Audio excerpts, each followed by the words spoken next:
నమస్కారం అండి. నమస్కారం నమస్కారం. అయ్యా చూడండి, నాకు టైం చాలా తక్కువగా ఉంది. కాలాన్ని వృధా చేయటం అంటే నాకు పరమ అసహ్యం.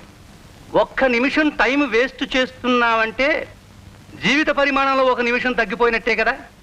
ఏమిట్రా చెబుతున్నారు? కాలాన్ని గురించి చెప్తున్నారు. కాలాన్ని గురించి. అయితే మన జీవన భృతి విషయం. అదే అదే టైం వేస్ట్ చేయకుండా అక్కడికే వస్తున్నాను.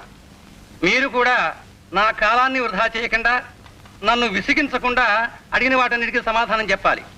కాలము దాని విలువ గురించి ఆంధ్రజ్యోతి ఆదివారం ఇష్యూలో ఒక వ్యాసం రాశాను, అది మీరు చదవాలి. కాళ్ళు పీకుతున్నాయిరా, కాసేపు కూర్చుంటాను. ఏమిటి మీరు ఇక్కడ తీరిగ్గా కూర్చుని కథాకామేషు చెప్పుకుంటూ కాలం వృధా చేయడానికి వచ్చింది? ఇప్పుడు కాసేపు కూర్చుంటామంటారు, ఆ తర్వాత పడుకుంటామంటారు. ఇట్లాగే టైం వేస్ట్ చేసేది. నేను కొన్ని ప్రశ్నలు అడుగుతాను, సూటిగా సమాధానం చెప్పండి అంతే.